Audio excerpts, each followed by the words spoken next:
իրական կինոն սկսվելու է ընտրություններից հետո մենք ռուսական շուկան այսօր կորցնելով շատ վնասներ կկրենք Ռուսաստանը Հայաստանի համար ճակատագրական նշանակություն ունեցող ուժ է ես չգիտեմ մենք կունենանք մեկ այլ սեպտեմբերի 3-ի գիշեր Հայաստանը պետք է իր անվտանգությունը արտաքին քաղաքականությունը տնտեսությունը անպայման դիվերսիֆիկացնի Ռուսաստանի կարծիքը դիրքորոշումը որոշիչ է Ռոբերտ Քոչարյանի վարկանիշը իհարկե երկու հարցումների համաձայն դինամիկ աճում է կարող են այո լինել անակնկալներ ես դա չեմ բացառում այդ ո՞ւմ իշխանափոխություն իհարկե դա նկատի ունեմ հենց դա նկատի ունեմ երբ որ գնում ես ընտրության դու գիտես ում ես ընտրում բայց երբ որ դու չես գնում դու չգիտես քո քվեն ուր է գնում Բարև ձեզ սա Live Armenia YouTube-յան ալիքն է եթե ուզում եք նպաստել մեր ալիքի զարգացմանը ապա կարող եք միանալ մեր Patreon-ին որի QR կոդը ահա տեսնում եք ձեր էկրաններին Ահա թե ինչպես կարող եք միանալ մեր Patreon-ին դառնալ մեր գործընկերը,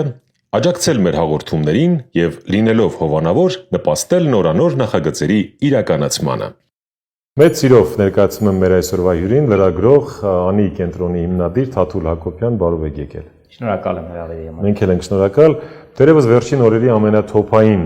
իրադարձությունից սկսենք, ԱՄՆ պետքարտուղար Մարկո Ռուբիոն եկավ 40 րոպեների ընթացքում փաստաթուղթ ստորագրվեց, այն էլ ինչպիսի Եվ հեռացավ։ Ինչպես է գնահատում նրա այցը եւ ինչու նա եկավ այս ձեզ։ Դե ես կարծում եմ, որ մի քանի պատճառ կար պարոն Ռուբիոյի այցի պետքարտուղարի։ Առաջինը ինչքան էլ որ կարող է, ես չեմ ուզում իհարկե արժեզրկել այցը, բայց լոգիստիկ էր։ Այսինքն մարդը Հնդկաստանից վերադառնում էր տուն եւ հարմար էր իջնել Երևանի օդակայանում Եվ նաև ցույց տալ, որ Հայաստանը Ռուսաստանի դեմ այս մեղմ ասած լարված հարաբերություններում մենակ չէ, եւ նաև ստորագրել փաստաթուղթ, եւ կարծում եմ մի քանի այս պատճառներով լոգիստիկ, որ հայերը Ռուսաստանի դեմ այս պայքար ասեմ, չգիտեմ, բառը լավ ճիշտ չեմ գտնում, մենակ չէ, եւ իհարկե նաեւ փաստաթղթերի ստորագրում։ Ես կարծում եմ 3-ն էլ կային այս այցի համար։ Ստացվեց ցույց տալ։ Այո, կարծում եմ ստացվեց, բայց նաեւ հետաքրքիր էր, որ ես փորձում եմ հիշել ոչ միայն ԱՄՆ պետքարտուղարների, այլ ընդհանրապես օտարերկրյա բարձրաստիճան հյուրերի, որոնք գան Հայաստան եւ Երևան չմտնեմ։ Շատ քիչ եմ հիշում եւ չկարողացա վերհիշել եւ Facebook-յան իմ ընկերներից մեկը նաեւ շատ հետաքրքիր վերնագիր էր դրել, որ Ռուբիոն ոնց որ եկավ EVN, այսինքն այն օդակայաններում, որ գրվում է Երևան EVN, չէ՞, այսինքն օդակայան էր եկել, շատ ստեղծագործական բան էր գրել։ Սա կարող եմ ասել, այո։ Ամերիկայի Միացյալ Նահանգները կարծում եմ հաստատակամ է, որպեսզի թրիփը իրականություն դառնա։ Թրիփի գլխին սև ամպեր չեն կուտակվում իրանյան գործոնը հաշվի առնելով, հա։ Ես միշտ մտածել եմ, որ թրիփի հետ կապված իհարկե Իրանը ունի լուրջ մտահոգություններ, բայց թրիփի եթե սև ամպեր են կուտակվելու, ապա այդ սև ամպերը գալիս են հյուսիսից, ավելի շատ Ռուսաստանից կարող են գալ։ Բայց նաև հավատում եմ, որ ճիշտ դիվանագիտական աշխատանք տանելու դեպքում մենք կարող ենք ներգրավել նաև երրորդ, չորրորդ կողմերին։ Այսինքն այստեղ է որ պետք է դիվանագիտությունը աշխատի, որ սա ընդդեմ որևէ մեկի չէ, սա ուղղակի Հայաստանի համար ինչ որ հնարավորություն է շրջափակումից դուրս գալու համար։ Ես միանգամից ուզում եմ նշել, որ հետևողականորեն քննադատելով Հայաստանի օրվա իշխանություններին Այնուամենայնիվ ես թրիփը համարում եմ չարյաց փոքրագույնը, որովհետև եթե թրիփը չլիներ, ապա չեմ բացառում, որ թուրք-ադրբեջանական ներխուժում կլիներ։ Չկա թրիփը, եկեք այդ դարձանագիրը։ Այո, թրիփը չկա այս պահին, բայց թրիփը կամաց ուրվագծվում է։ Ամեն դեպքում ես կրկնում եմ, որ դա իմ համոզմամբ դա չարյաց փոքրագույնն էր։ Այսինքն մենք կարող ենք նաև Իհարկե իդեալական կլիներ, եթե մենք կարողանայինք որևէ երրորդ երկրների միջև Հայաստանով կապը իրականացնելու համար մենք միայն մեր միջոցով անեինք, որևէ երրորդ երկիր չներգրավեր, կլինի Միացյալ Նահանգները, Եվրամիությունը, Իրանը կամ Ռուսաստանը, բայց փաստացի դա մենք չկարողացանք, բայց այս տարբերակը ես համարում եմ չարյաց փոքրագույն։ Տեսակետները շատ են Ռուբիոյի այցի հետ կապված, այդ թվում, որ նոր պատերազմ Իրանի դեմ պլանավորվում է եւ Հայաստանի տարածքը պետք է օգտագործեն։ Խելամիտ է թե ոչ։ Նայեք, ես կարծում եմ, որ այս պահի դրությամբ Իրանն ու Միացյալ Նահանգները շատ մոտ են համաձայնագիր ստորագրելուն։ Հետևաբար նույնիսկ դրա մասին չեմ մտածում։ Եվ եթե նույնիսկ Ամերիկան պետք է օգտագործի Իրանի մեկ այլ հարևանի տարած, ես կարծում եմ դա Հայաստանը չէ, որ պիտի լինի, եւ կարծում եմ, որ Հայաստանի յուրաքանչյուր իշխանություն ունի բավարար խոհեմություն հասկանալու համար, թե դա ինչ աղետալի, ապագայի համար աղետալի հետևանքներով կարող է լինել Հայաստանի համար եւ թե մենք ինչ թշնամություն մենք կարող ենք ունենալ արդեն հարավից։ Հետևաբար ես ուզում եմ հավատալ, որ նման բան այնուամենայնիվ չկա։ Մյուսը ինչն է ուշագրավ, հանկաքարերի վանածորերի այդ մասին գործարք կնքվեց, չէ՞ որ ժողովրդի սեփականությունն է դա, եւ առանց ժողովրդի կարծիքը հայտնելու մարդիկ տենց արագի մեջ ինչ-որ պայմանագիր գործարք կնքեցին։ Ես նույնիսկ չգիտեմ, թե դա ինչի մասին է, ես ներսից ինսայդերական տեղեկատվություն չունեմ, ես չգիտեմ սա ինչի մասին է, ինչ հանքավայրերի մասին է, բայց եթե անկեղծ լինենք, մեր հանքավայրերը սա առաջի դեպքը չէ, էլի որ այդպես ոչ ժողովրդին հարցնելով բան են արել։ Այսինքն մենք ունենք բազմաթիվ ոսկու հանքեր, էլի հանքեր, որոնք չգիտենք ում են պատկանում։ Որոնք նախ չգիտենք ում են պատկանում, քանի անգամ են մասնաբաժիններ փոխվել եւ տպավորություն է ստեղծվում, որ օրինակ Քաջարանի պղնձամոլիբդենայինը վերջի այդ գործարքների արդյունքում ավելի շատ պրոիշխանական է դարձել, ինչպես նաև նախկինում էր խորը իշխանական, նախկին իշխանությունների ժամանակ, այնպես որ այս խնդիրը կա, բայց տեսնենք թե խոսքը ինչի մասին է։ Դե նախկին թալանչիներից փրկեցին, պարոն Հակոբյան, պետականացրեցին։ Հիմա էլ Արադ ցեմենտը չէ ուզում են։ Ուղղակի քարոզարշավների ժամանակ նայեք,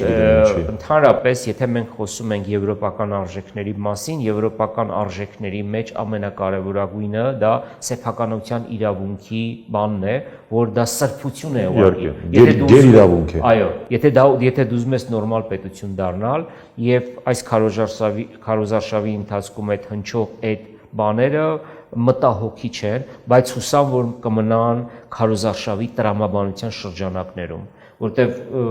մենք դրա իրավունքն ու շռայլությունը չունենք։ Քարոզարշավին դեռ կգանք։ Հայաստան-Ռուսաստան հարաբերություններ դրանք ինչպես որակել այսօր,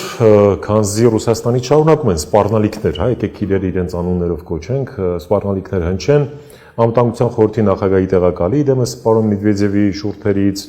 այնտեղ գազի հետ կապված գնի վերանայում եւ այլն։ Ինչ է կարծում լրագրող Թաթուլ Հակոբյանը։ Նայեք, այս հարցին պատասխանելու համար ես պետք է մի քանի շեշտադրումներ անեմ, որովհետև իմ համար միանշանակ չի էլի գնահատականները եւ տենդենսները, նայեք, հայերի մոտ, հայաստանցիների մոտ, ես իշխանություններին չեմ ասում, դեռ իշխանություններին կգանք, կա խորը հիասթափություն Ռուսաստանից, որ նրանք 44-օրյա պատերազմի ընթացքում եւ դրանից հետո չկատարեցին իրենց ստանձնած պարտավորությունները եւ հատկապես նկատի ունեմ 2022 թվականին, երբ որ ադրբեջանցիները ներխուժեցին Հայաստանի սուվերեն տարած եւ ՀԱՊԿ կամ Ռուսաստանը որևէ միջամտություն չցուցաբերեց։ Սա իհարկե իր խորը հետքը թողել է։ Ես չի ասի ռուսատյացություն, բայց խորը հիասթափություն կա նույնիսկ այնպիսի տարածաշրջաններում Հայաստանի, որտեղ ավանդաբար ռուսամետ են եղել մարդիկ։ Ну դա տենց շատ միանշանակ այդպես չի, դրա մեջ մեդիա մանիպուլյացիաներն են շատ, էլի։ Բան չունեմ ասելու, բայց ակնհայտ է, որ հայ-ռուսական հարաբերություններում այդ պարզ հայաստանցիների մոտ այդ բանը կա։ 2019 թվականին ես ուզում եմ հիշեցնեմ, որ Հայաստանը միակ երկիրն էր, որը Ռուսաստանի կազմում Սիրիա փաստացի ռազմական ներկայություն ունեցավ։ Այդ օրերին ես հիշում եմ Միացյալ Նահանգները էին մեկնել հերթական անգամ եւ դե իհարկե ես չեմ ասում, որ գնում եմ Վաշինգտոն պետքարտուղարության մակարդակով շփումներ եմ ունենում, բայց այնուամենայնիվ հանդիպում եմ նախկին դիվանագետների, որոնց հետ երկար տարիների ընկերական եւ կապեր ունեմ, մարդկանց հետ, որոնք այդ լոբիստական այդ պետքարտուղարության շրջանակների հետ են եւ ուղղակի ապշել էին, որ ոնց է հնարավոր Թավշյա հեղափոխությունից հետո Հայաստանը նման ռուսամետ քայլի դիմի։ Ես սա ուզում եմ ասել, որ Հայաստանի այս բանը, այս U-turn-ը, այս շրջադարձը պայմանավորված է հենց պատերազմի մեր պարտությամբ եւ Արցախի հայաթափությամբ եւ դրա մեջ մեր կարծիքով Ռուսաստանի մեղքով։ Այս բանը շատ խորը նստել է։ Եվ ես սա ուզում եմ անպայման շեշտեմ եւ անցնեմ ձեր հարցին։ Գիտեք, պարզ չի էս ամեն ինչը, Հայաստանը փորձում է դիվերսիֆիկացնել իր արտաքին քաղաքականությունը, իր անվտանգությունը եւ Ռուսաստանը շատ նյարդային է այս ամեն ինչին արձագանքում եւ իմ կարծիքով իրական կինոն սկսվելու է ընտրություններից հետո, անկախ նրանից, եթե այս իշխանությունները վերընտրվեն եւ եթե այս իշխանությունները չլինեն, երկու դեպքում էլ այդ ժամանակ է սկսվելու հայ-ռուսական հարաբերություններում իրական բովանդակային փոփոխությունը։ Հիմա կառուցվածքային իմաստով եթե մենք նայում ենք, չէ, ու եթե մեկը տեղյակ չէ, թե ինչ հռետորաբանություն է կիրառվում եւ ինքը վերցնում է փաստաթղթեր ու նայում է, միանգամից կասի դե Հայաստանն ու Ռուսաստանը ռազմավարական գործընկերներ են, Հայաստանը շարունակում է մնալ ԵԱՏՄ կազմում, ՀԱՊ կազմում, ԱՊՀ կազմում, Ռուսաստանը առնվազն երկու մակարդակով ռազմական ներկայություն ունի Հայաստանում 102-րդ բազան, ինչպես նաև հայ-թուրքական եւ հայ-իրանական սահմանում սահմանապահները, ռուսական ներդրումները Հայաստանում ամենամեծն են, ապրանքաշրջանառությունը ամենամեծն է, էներգակիրներով ամենամեծ կախվածությունն է։ Այսինքն մարդը եթե այս հայտարարությունները եւ հռետորաբանությունը մի կողմ դնի, կմտածի, որ հայ-ռուսական հարաբերությունները եւ իրավամբ էլ կառուցվածքային իմաստով շատ բան չի փոխվել, կառուցվածքային, բայց փոխվել է հռետորաբանությունը, փոխվել է բառապաշարը, ընդ որում երկկողմանի է փոխվել, երկու կողմից էլ օգտագործում են բառապաշար։ Ես շատ եմ քննադատում նաև Հայաստանի իշխանություններին, ասելով հետեւյալը, որ գիտեք ինչ կա, այն ինչ որ իրեն թույլ է տալիս Ռուսաստանը, երբեմն մենք չպիտի մեզ թույլ տանք, որովհետև Ռուսաստանը Հայաստանի համար ճակատագրական նշանակություն ունեցող ուժ է եւ պետք չի խաղեր խաղալ այդ պետության հետ, ես նույնիսկ կարող եմ ասել այդ կայսրության հետ, որովհետև դրանից, հիմա գիտեք նաև այսպիսի տեսակետ եմ հնչում, ասում է որ Ռուսաստանը ճանապարհը փակում է, վերին լարսում մեր բեռների համար դժվարություններ ստեղծում, ինչ-որ կոնյակի, ծաղկի մեջ ինչ-որ վտանգավոր բաներ են գտել, մենք էլ եկեք նույնը անենք ռուսների նկատմամբ։ Ես կարծում եմ սա շատ վտանգավոր է, որովհետև Ռուսաստանը մենք ռուսական շուկան այսօր կորցնելով շատ վնասներ կկրենք, իսկ Ռուսաստանը Հայաստանի շուկան կորցնելով իր վրա այդքան չի երևալու։ Այսինքն պետք է մենք ճիշտ ձևակերպենք մեր շահը եւ դրանով առաջնորդվենք։ Ձևակերպված է արդյոք պաշտոնական Երևանի տեսակետը կամ շահը։ Միրզոյանին հարցնում են, ասում է, «Վաղ ժամանակը կգա կորոշենք»։ Կրեմլը այսօր Դմիտրի Պեսկովը ամեն դեպքում հայտարարեց, որ Երևանը Հայաստանը մնում է ԵԱՏՄ-ում, չնայած պաշտոնական որևէ բան չկա։ Եվ 28-ի նիստին ասեց արդարացրեց իշխանությունների զբաղվածությունը, էլի որ քարոզարշավը եւ այլն եւ այլն։ Այնքան հակասական են ու Մեդվեդևը սա այն դեպքում, երբ 2 օր առաջ Մեդվեդևն ասում է, որ Փաշինյանի քաղաքականության արդյունքում Հայաստանը կկորցնի ռուսաստանյան շուկան, ել չենք ասում մոսկովյան զգուշացումը գազի գնի հետ կապված եւ այլն։ Ոնց եք վերլուծում, այսինքն սա հռետորաբանություն է եւ վերջ, հողի վրա մենք ավելի ենք մտերմանում կամ խորացնում հարաբերությունները։ Էլի միայն ընտրություններից հետո ամեն ինչը պարզ կլինի, ես չգիտեմ, մենք կունենանք մեկ այլ սեպտեմբերի 3-ի գիշեր, երբ որ Եվրոասոցիացիում բանակցող կողմը 4 տարի բանակցելուց հետո մի գիշերվա մեջ հանկարծ որոշեց, որ այդպիսի շրջադարձ է կատարում, խոսքը Սերժ Սարգսյանի որոշման մասին է, որովհետև կարող է մեր դիտողներից ոմանք չգիտեն, թե խոսքը ինչի մասին է։ Հիմա Արդյոք մենք կունենանք նման մեկ այլ գիշեր կամ մեկ այլ օր, ես չգիտեմ։ Ես չեմ կարող ասել, բայց նաև մտածում եմ, որ մենք պետք է մեր ժողովրդի հետ անկեղծ լինենք եւ ազնիվ ասենք, որ եթե անգամ Հայաստանի եվրոպական ճանապարհը այլ ընտրանք չունի, եւ եթե մեր տեղը Եվրոպայում է, քաղաքակրթ Եվրոպայում է, ապա այդ պահը գալու է առնվազն 15-20 տարի հետո։ Այդ պետք է այդ հարցում մենք ազնիվ լինենք եւ պետք չի պատրանքային հույսեր ժողովրդի մեջ բան անել, որ էսա ուր որա մենք Եվրոպայի մաս ենք կազմելու։ Գիտեք, առիթից օգտվելով մի օրինակ եմ ուզում բերեմ։ Միշտ մեզ համեմատում են Մոլդովայի հետ, ասելով այն ինչ որ Մոլդովան անում է, այն մենք էլ այդ ձևով կարող ենք անել։ Մոլդովայի փորձը շատ են օգտագործում, բայց հաշվի չի առնվում։ Դե հա, իհարկե Հայաստանն ու Մոլդովան չափերով մոտ են իրար, երկու ամենափոքր հանրապետություններն են, գյուղատնտեսական են, ծովով ցամաքով շրջափակված են, ծով չունեն, հազար ու մի բան, բայց հաշվի չի առնում մի ամենակարևոր հանգամանք։ Մոլդովան իր արևմուտքում ունի իրեն շատ հարազատ Ռումինիա, եւ հիմա ես երբեմն եսել եմ մոլդովացի գործընկերների հետ շփվում, երբ որ ասում եմ մոլդավերեն, իրանք խիստ նեղվում են, ասում են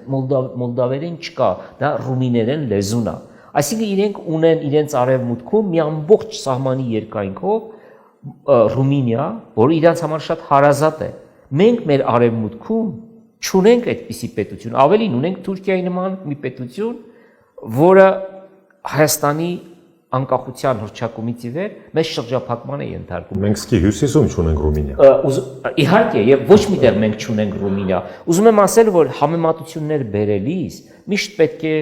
բան անել, ճիշտ համեմատություններ բերել։ Այնուամենայնիվ, ես չգիտեմ Հայաստանի իշխանությունները արդյոք կշարունակեն եվրոինտեգրման քաղաքականությունը, իրենց օրակարգում ինչ է դրված, անդամակցել Եվրամիությանը, եթե այո, ապա որ սահմանով ենք անդամակցելու, որտեղ Եվրամիության հետ մենք սահման չունենք։ Իհարկե սրան միանգամից հակափաստարկ է բերվում, դե գիտեք ինչ կա, ԵԱՏՄ-ի հետ էլ սահման չունենք, ճիշտ է, ԵԱՏՄ-ի հետ էլ սահման չունենք։ Ես դժվարանում եմ ասել, թե ինչ որոշում կկայացվի, բայց իմ հանդիպումներում, որ ես ունենում եմ եվրոպացի տարբեր դիվանագետների, լրագրողների, փորձագետների հետ, ես միշտ կասկածի տակ եմ դնում, թե արդյոք Հայաստանի իշխանությունները իրենց եվրոպական քաղաքականությունը առաջ չեն տանում Ռուսաստանից նեղվածության պատճառով։ Սա ես միշտ նշում եմ, բայց ուզում եմ նաև մի բան հավելել։ Այնուամենայնիվ Հայաստանը պետք է իր անվտանգությունը, արտաքին քաղաքականությունը, տնտեսությունը անպայման դիվերսիֆիկացնի։ Չի կարելի բոլոր ձվերը դնել նույն զամբյուղում։ Կլինի դա ռուսական զամբյուղ, թուրքական զամբյուղ, եվրոպական զամբյուղ, ամերիկյան զամբյուղ, ադրբեջանական զամբյուղ, իրանական զամբյուղ։ Պարզ տրամաբանությունը ասում է, որ հատկապես մեր նման այս տարածաշրջանային երկրի համար, մի տարածաշրջանում, որ մենք ունենք եւ աշխարհագրությունը չես կարող փոխել,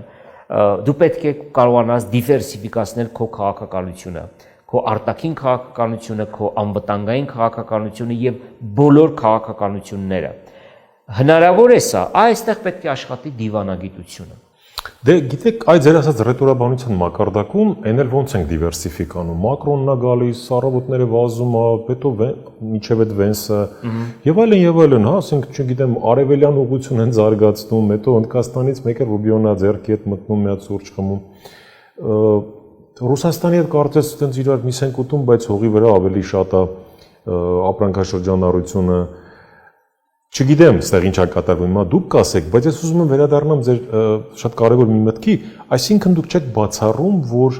մեկ գիշերում հնարավոր է փոխվի արտաքին կուրսը։ Ես շատ վախեր ունեմ Ռուսաստանից, ես դες պարզ ասում եմ, ես շատ վախեր ունեմ Ռուսաստանից եւ միշտ զարմանում եմ, երբ որ մարդիկ շատ հեշտությամբ ասում են, հա, դե ինչ կա, Ռուսաստանի շուկան փակվի, կմտնենք եվրոպական շուկա։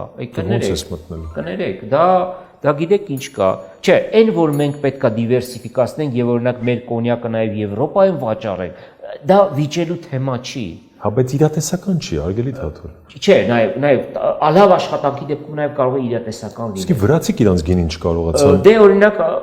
այո, իտալական ու ֆրանսիական այո, բայց ամեն դեպքում որոշ չափով դիվերսիֆիկացնել, օրինակ ես Միացյալ Նահանգներում ես տեսնում եմ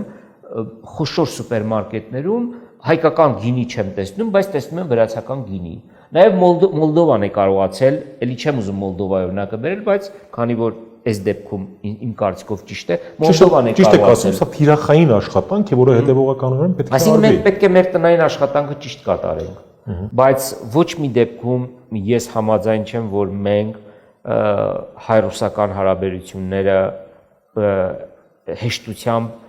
կորցնենք, որովհետև Ռուսաստանը մեր հարևանն է, ավանդական կապեր ունենք, մեծ շուկա է, ռուսական туриզմը կարող է այստեղ, այսինքն ուղղակի ափսոս է այդ ամեն ինչը, բայց նաև ես ուզում եմ, որպեսզի հայ-ռուսական հարաբերություններում գաղութային այս բանը չլինի, այսինքն այդ ազդեցությունը չլինի։ Ես ուզում եմ, որ իհարկե մենք փոքր պետություն ենք, Ռուսաստանը մեծ պետություն է, ես նայում եմ քարտեզին, ես իմ չափը ճիշտ ճանաչում եմ, այդ ամեն ինչ հաշվի եմ առնում, բայց ես նաև ուզում եմ, որպեսզի մենք էլ որպես անկախ պետություն կարողանանք մեր որոշումները կայացնել։ Տեսեք, եթե մեկ գիշերում փոխվում է հունիսի 7-ից հետո, հա, հունիսի 8-ից Երևանը, պաշտոնական Երևանը իր կուրսը, ստացվում է, որ արևմուտքին, իդեմս Եվրոպայի, որոնք եկել էին աջակցության այս իշխանություններին, եթե իրենք են վերարտադրվում, խափում է, Երևանյան ստենգով ասած, գցում է։ Այդպես է ստացվում։ Նայեք, 2013 թվականին, գիտեք ինչ շատ վատ բան տեղի ունեցավ։ Հայաստանը 4 տարի բանակցելով եվրոպացիների հետ, եվրոպացիների մոտ ձևավորել էր ինչա սպասումներ։ Մյուս կողմից ռուսների մոտ առաջացրել էր շատ ուժեղ խանդ։ Եվ այդ քայլից հետո մենք կորցրեցինք եւ ռուսական բանը վստահությունը եւ եվրոպացիների վստահությունը։ Դրա համար եմ ասում, եթե հանկարծ նման բան լինի, որ անկեղծ ասած քիչ հավանական եմ համարում, բայց տեսականորեն հնարավոր է, դա կնշանակի, որ մենք անիմաստ լարել ենք հարաբերություններ ռուսների հետ։ Ես հիմա մի կողմ եմ դնում, թե որ կողմից է լարվել։ Ես հստակ նշեցի, որ այս լարման հիմքը գալիս է հենց 2020-ի պատերազմում մեր կրած աղետալի պարտությունից եւ հայազրկումից հետո։ Եթե դա տեղի ունենա, դա կնշանակի, որ մենք եւ եվրոպացիներին ենք փաստորեն անվստահ գործընկերներում եւ ռուսների։ Եվ այս ամեն ինչը, ինչ ասեմ, աշխատում է Հայաստանի դեմ։ Գանք Հայաստան-Ռուսաստան հարաբերությունների թեկուզ այդ հռետորաբանության, սենց ասենք էլի, անդրադարձին էլեկտորալ, ընտրազանգվածային տրամադրությունների վրա։ Շատ փորձագետներ նշում են, որ այդ տրամադրությունները կարող են այդ սպառնալիքները Մոսկվայից հնչող կարող են կոնսոլիդացնել հակառուսականության հասարակության այդ հատվածին, որը թեկուզ մեդիա քարոզների հետևանքով փոքր չէ այս իշխանությունների շուրջ։ Հետևաբար ինչ է ստա։ Կրեմլոն գիտեն այդ մասին, վստահաբար գիտեն, հա, որ ռուսական տրամադրությունները բարձր են եւ այս իրենց սպառնալիքները կամ եւ այլն այդ զանգվածի մոտ հնարավոր է միաբանություն առաջացնի։ Ստացվում է կոնսոլիդացիայով օգնում են, պարոն Հակոբյան։ Գիտեք, միշտ եթե գիտեն անում են, օգնում են, եթե չէ, մյուսը սխալ են հաշվել։ Ես կարևոր բան եք ասում եւ ես ամբողջությամբ հասկանում եմ, թե դուք ինչ նկատի ունեք։ Ես էլ եմ այդ մասին շատ մտածում։ Ընդհանրապես ես կարծում եմ, որ հատկապես գերտերությունները, այսինքն լուրջ հաշվարկներ են անում, բայց կարող է երբեմն նաև այդ հաշվարկները սխալ լինեն։ Ուղղակի սխալ։ Այո, կարծում եմ կարող են նաև սխալ լինել եւ համաձայն եմ ձեր այդ ակնարկի հետ, որ ուրեմն հակաիշխանական, հակափաշինյանական հայտարարությունները, որ մենք լսում ենք Ռուսաստանից, այո, կարող է նրա շուրջ ստեղծել կոնսոլիդացիա։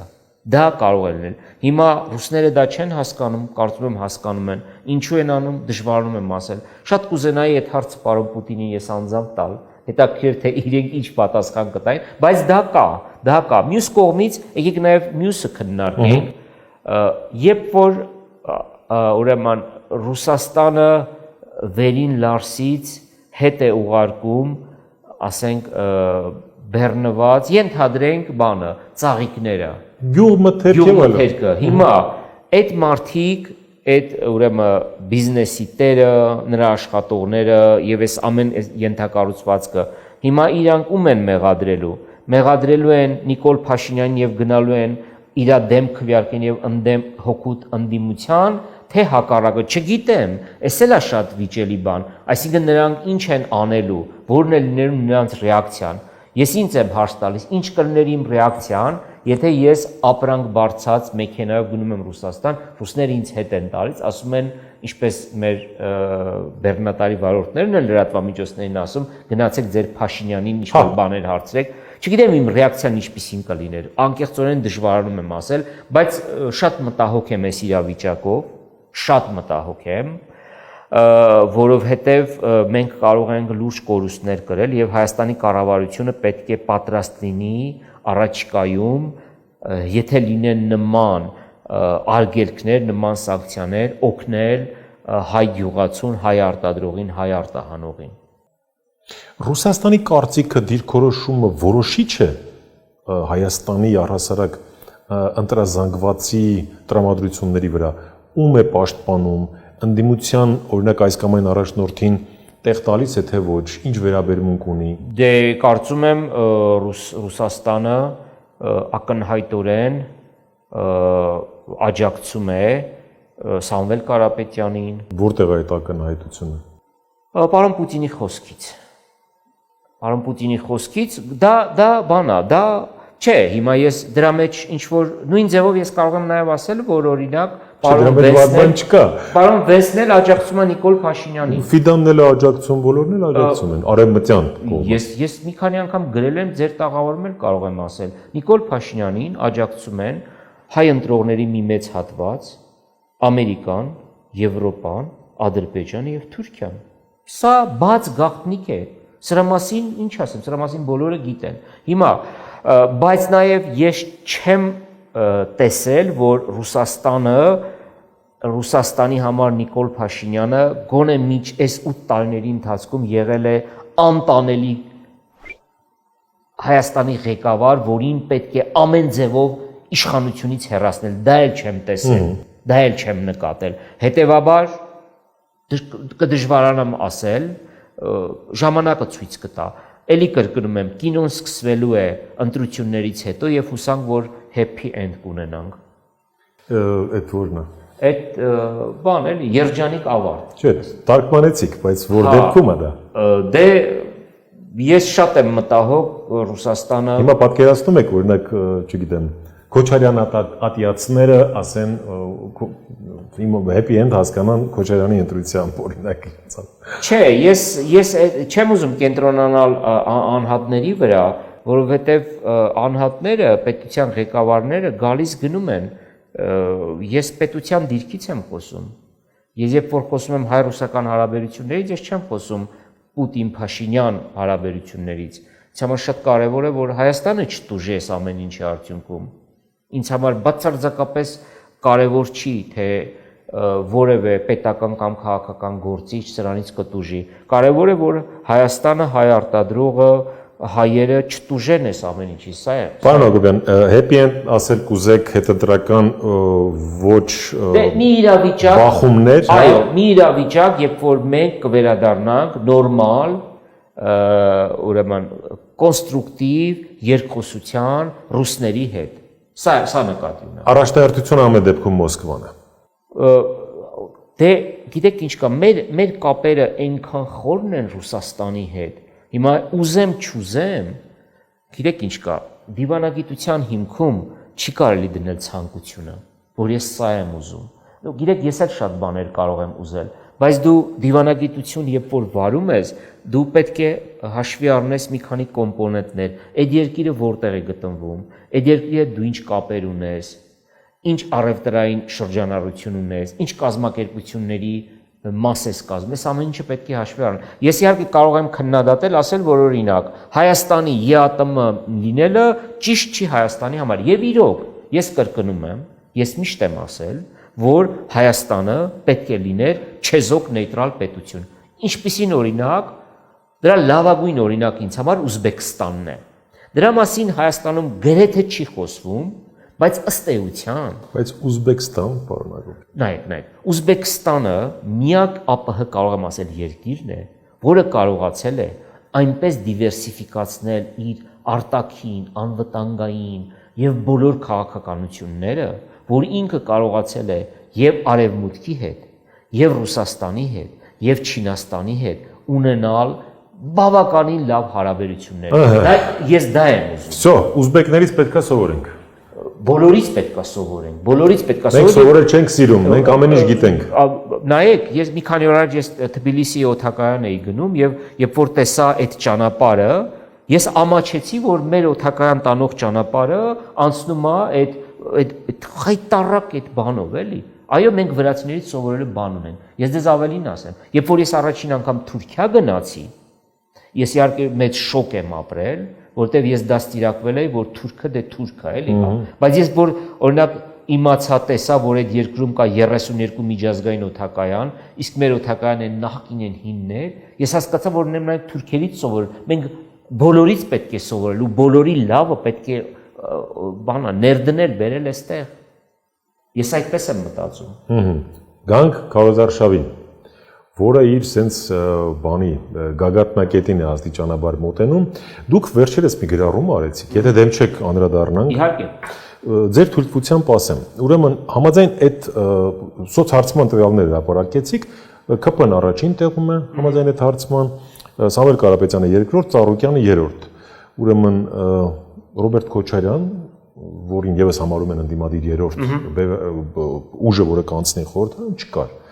Ասացեք, խնդրեմ, ինչ հարցումներ են եւ արդյոք դուք եք կիսում այս։ Ահա թե ինչպես կարող եք միանալ մեր Patreon-ին, դառնալ մեր գործընկերը, աջակցել մեր հաղորդումներին եւ լինելով հովանավոր նպաստել նորանոր նախագծերի իրականացմանը։ Նայեք, այդ հարցումները անց են կացվել եվրոպական մի կազմակերպության, այսպես ասեմ, շրջանակներում, այդ հարցումները անց են կացվել գիտականորեն, այդ հարցումները հրապարակման համար չեն, բայց այդ հարցումները, այսինքն ներքին օգտագործման համար են, բայց այդ հարցումները ես համարում եմ, որ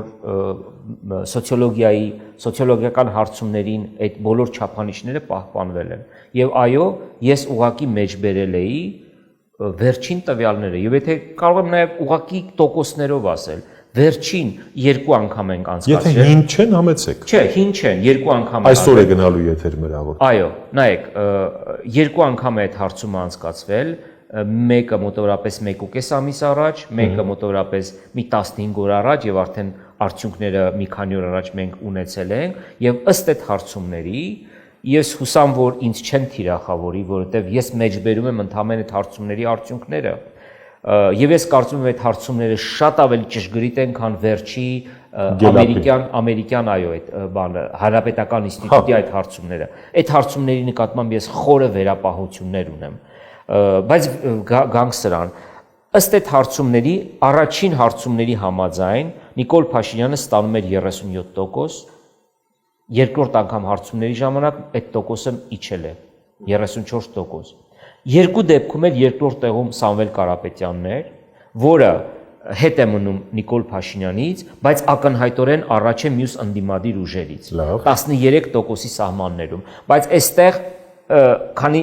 միշտեր մյուսներին անցնելը մի քանի կարևոր բան ասեմ, որը կարող է ընտրությունների վրա էական ազդեցություն թողնել։ Նախ գիտեք, որ սոցիոլոգիայում կա այսպիսի մի բան, եթե ընտրությունները տեղի ունենային վաղը, որտեղ այնպիսի կարող է ֆորս մաժոր լինել, որ դու կարող ես սխալվել։ Դրա համար սոցիոլոգները, հարցումանողները իրենց ապահովագրում են, ասում են, եթե ընտրությունները տեղի ունենային վաղը, հիմա դեռ ընտրություններից դեռ շատ չէ, բայց դեռ ժամանակ կա։ Սա մեկ, երկրորդ։ Բավականին մեծ է այն մարդիկ, ովքեր դեռ չեն կողմնորոշվել, սա կարող է լուրջ ազդեցություն ունենալ։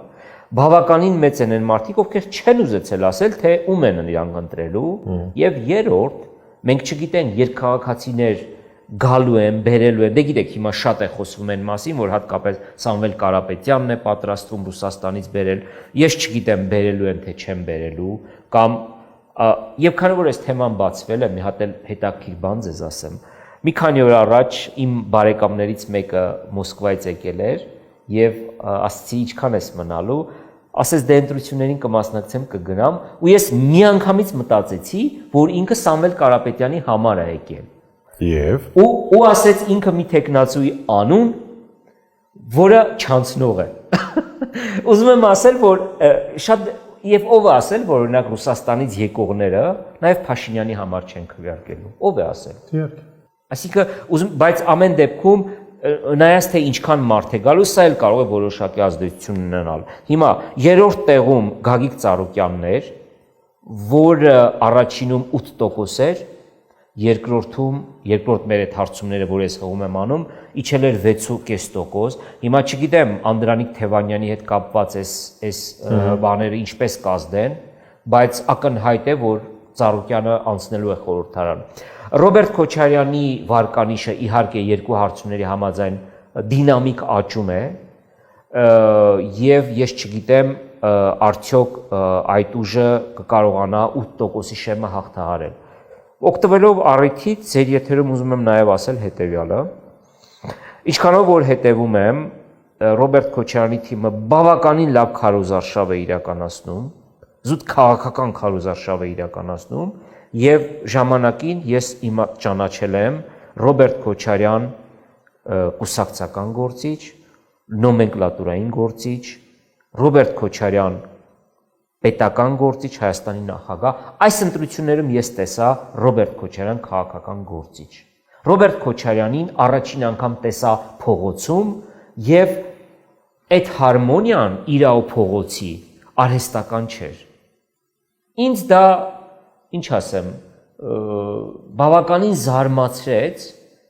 ճիշտ է, Քոչարյանի թիմը բավականին քաղաքական իմաստով լավ թիմ է, իրենց տեքստերը նկատի ունեմ, հա, լավ թիմ է այդ իմաստով, թրծված թիմ է այդ իմաստով, եւ Ռոբերտ Քոչարյանի այս կերպարանափոխությունը շատ զարմանալի էր եւ ես չեմ բացառում, որ նա էլ կհաղթահարի 8%-ի շեմը։ Հարցումների համաձայն բավականին բարձրացել է նաեւ պարոն Թաթոյանի բանը վարկանիշը եւ այնտեղ կան նաեւ մի քանի այլ կուսակցություններ, որոնք 2-3%-ի սահմաններում են, բայց նաև 5, 6, 7, 8 ուժեր կան, որոնք 1%-ի սահմաններում են եւ ավելի ցածր։ Եւ ուշագրավ է, որ ԿՊ-ից բացի իմ նշած բոլոր այս ուժերը բոլոր ընդդիմադիր ուժեր են։ Եվ այստեղ հետաքրքիր բան կա եւ նաև հանրապետական շրջանակներն է սա շատ տարածում, արդյոք ճիշտ չէր լինի, որ ավելի մեծ կոնսոլիդացիա։ Մեկ ճակատով։ Գիտեք, թվում է թե սա ամեն ինչ լավ է, բայց երբեմն քաղաքականությունը մաթեմատիկա չէ։ Երբեմն 1+1+1-ը 3 չի ստացվում։ 1+1+1-ը կարող է 10 դառնալ, բայց 1+1+1 կարող է նաև 1 դառնալ։ Քաղաքականության մեջ, որովհետև պետք է նաև հիշում եք մի հատ դաշինք կար Օրո։ Իհարկե։ Օսկանյան, Ռաֆի եւ Սեյրան Օհանյան։ Օրինակ երեքն էլ հայտնի դեմքեր էին, չէ՞, բայց այդ դաշինքը այնքան արհեստական էր։ Երևի բոլոր այդ մարդկանց, եթե մենակ մասնակցեին, ավելի շատ ձայներ կա, քան երեքը միասին։ Ինչ եմ ուզում ասել, որ միշտ չէ, որ ընդդիմության կոնսոլիդացիան բերում է, անպայման բերում է հաջողության, բայց իհարկե կոնսոլիդացիան, տրամաբանական կոնսոլիդացիան իմ կարծիքով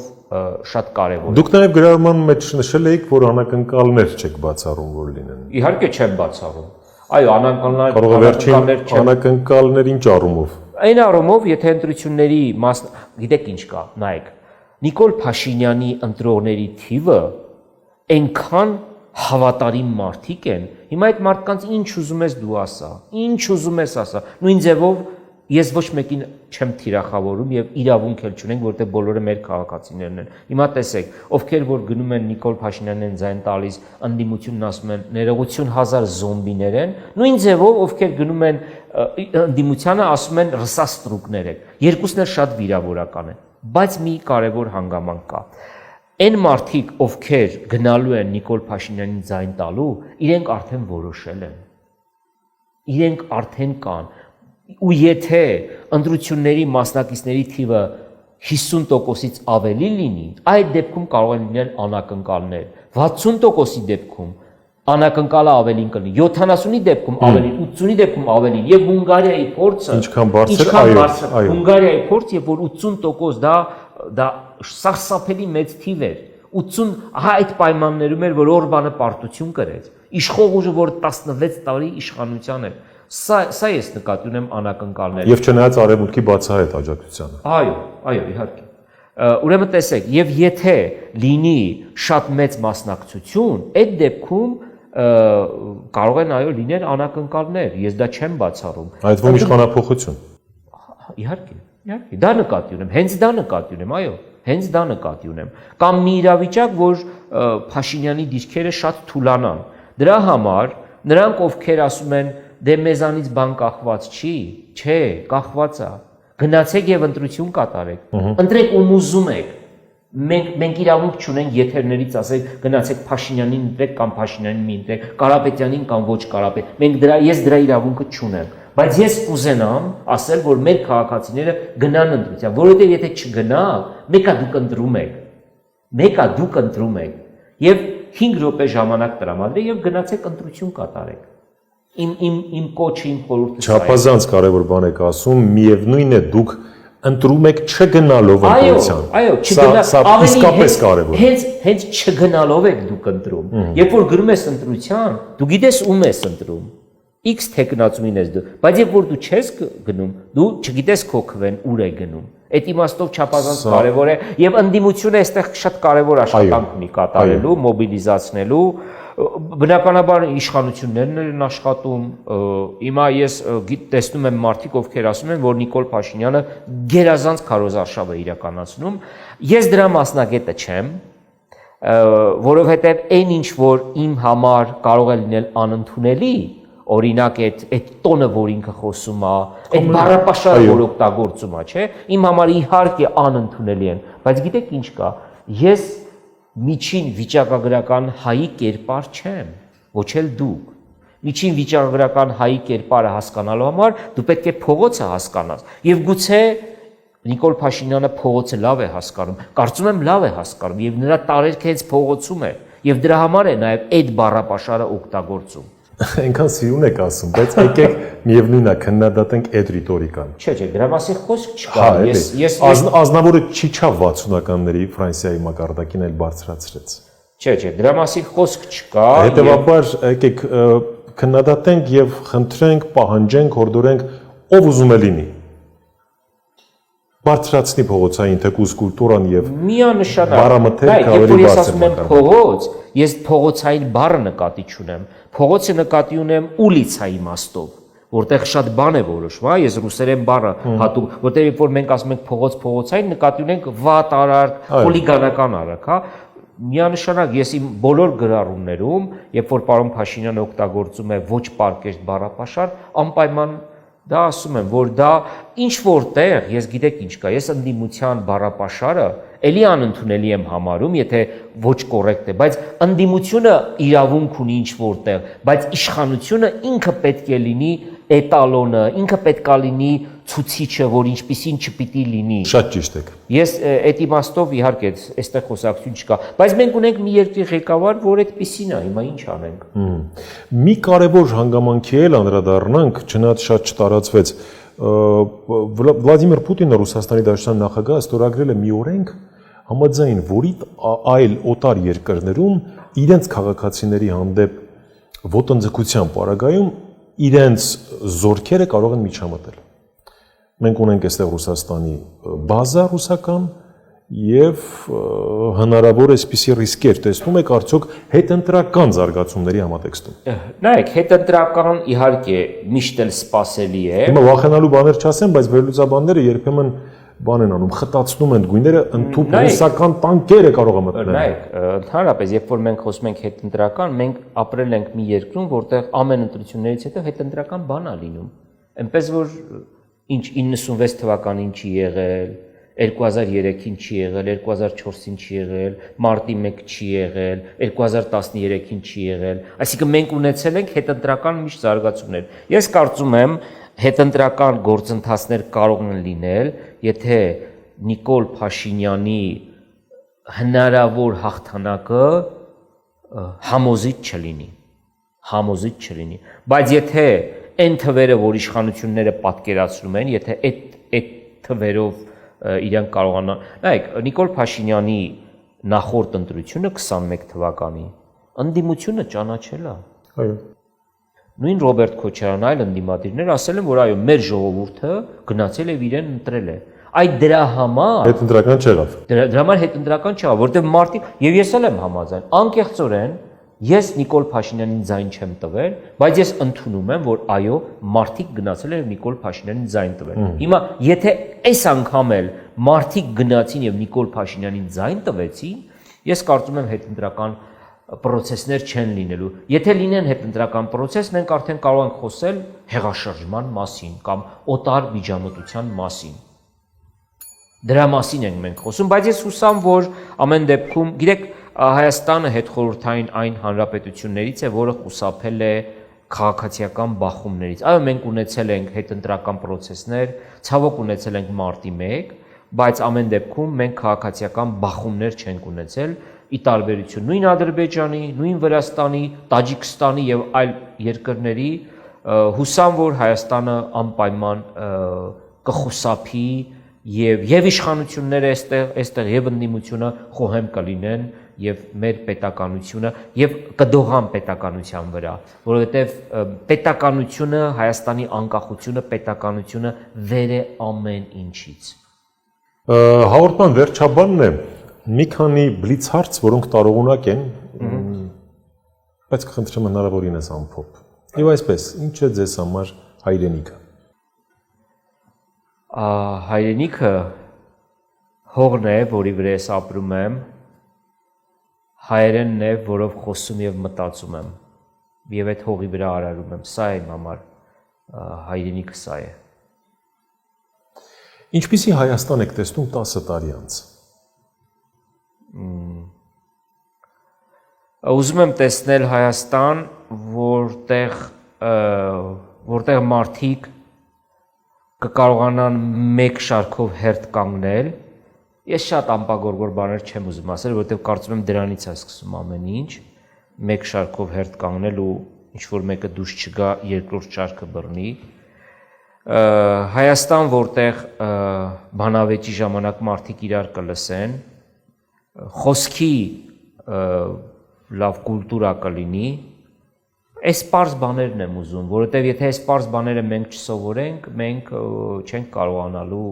մենք լավ տեղ չենք գնալու, մենք մեր մասին շատ մեծ կարծիքի ենք, բայց երբ որ մենք գնում ենք դրսերում աշխարհ ենք տեսնում եւ գալիս ենք վերադառնում ենք, մենք հասկանում ենք, որ թե ինչ հեքիաթների մեջ ենք մենք ապրել, մեր մասին միֆականացված այսպես կարծիքներ ունենալով։ Ես իհարկե չեմ ուզում մեզ ստորացնեմ մեր ազգին, բայց նաեւ ուզում եմ, որ մենք մեր բաները ճիշտ գնահատենք։ Բայց դրա պետքան էլ վատը չենք, թեկուզ դրսից գալուց։ Ես լավ, մի քիչ մուննաթենք, բայց լավ։ Հա, չէ, վատը չենք, չէ, իհարկե վատը չենք, դրա մասին չէ, բայց բաներ կա, որ մենք պետք է սովորենք։ Հա։ Հատկապես բարևելուց ժպտալ եւ այդ մանր բաները։ Շատ բաներ կա։ Իդեպ հերթի մասով խոսքը միայն մարդկանց այդ հերթ կանգնած վիճակի չէ, մեքենաների հերթին էլ։ Ամեն ինչի։ Է որ գալի խցկվում եք։ Այո, հենց դա նկատի ունեի, այո, նաեւ հենց դա նկատի ունեի, այո։ Հաջորդ հարցս։ Հայաստանի ղեկավարը դուք եք, առաջին 3 որոշումները, որ կկայացնեիք։ Ես այնքան դժվար եմ պատկերացնում, ես նույնիսկ ինձ գյուղապետ չեմ պատկերացնում։ Ինչ որ պատկերացնեմ ղեկավար, անկեղծորեն ասած ես կյանքում նման հավակնություն չեմ ունեցել, բայց ինչ կանեի առաջին 3 բաները, հիմա փորձեմ արագ մտածել։ Նախ բան կանեի, հաշվարկ կանեի, թե ինչ ունեմ, որտեվ եթե չիմանամ ինչ ունեմ, չեմ կարող հաջորդ։ Գուցե ոլորտային ռազմավարական այսպես հա, այսինքն նա հաշվարկ կանեի, ինչ ունեմ, ինչ չունեմ, առաջինը դա կանեի։ Հավանաբար կփորձեի լավ մասնագետներ բերել հայկական սփյուռքից, լավ մասնագետներ Հայաստանում փոփոխություններ կատարելու եւ չէ կեղծի ընտրություններ։ Այսինքն շատ եմ կարևորում։ Էլի առանցքում պետականությունն է։ Հա, այո։ Ես շատ եմ կարևորում, որ Հայաստանում գոնե 2 անգամ տեղի ունենա իշխանափոխություն ընտրությունների ճանապարհով։ Հայաստանում ընտրությունների ճանապարհով երբեք իշխանապողություն տեղի չունեցել։ Իշխանապողություն եղել է, բայց ոչ ընտրությունների ճանապարհով։ Ուրեմն 91 թվականին այո Լևոն Տեր-Պետրոսյանը ընտրվել է, բայց դրանից հետո 96-ի իր ընտրությունը շատ աղմկոտ է եղել, ել չասած որ ընդդիմությունը մեղադրել է որ կեղծվել են այդ ընտրությունները։ 98 թվականի եւ 2003 թվականի Ռոբերտ Քոչարյանի ընտրությունները շատ աղմկոտ եւ վիճահարույց են եղել։ Սերժ Սարգսյանի երկու ընտրությունները։ Այո Նիկոլ Փաշինյանն եկել է իշխանության, բայց ելի ընտրություններով չի եկել, այլ եկել է հեղափոխությամբ։ Հիմա ես կուզենամ, որ ընտրություններով Նիկոլ Փաշինյանը պարտվի, հետո նրանից եկող իշխանությունը, որը գա, ելի ընտրություններով պարտվի։ Ահա եթե մենք այս process-ը անցնենք, ես արդեն կհավատամ, որ մենք իրոք ժողովրդավարական երկիր ենք։ Եվ այս ժողովրդավարությունը ոչ թե նրա համար է, որ մենք դրսում վաճառ ենք։ Ժողովրդավարությունը մեր երկրի համար է, արդարության համար է, որ մարդիկ զգան իրենց ձայնի տերն են։ Որ գիրքը հայ մարդը պետք է իր կյանքում անպայման կարդա։ Շատ գրքեր կան, դե եթե բանով ասեմ Աստվածաշունչը հավանաբար, բայց օրինակ ինձ շատ տպավորել է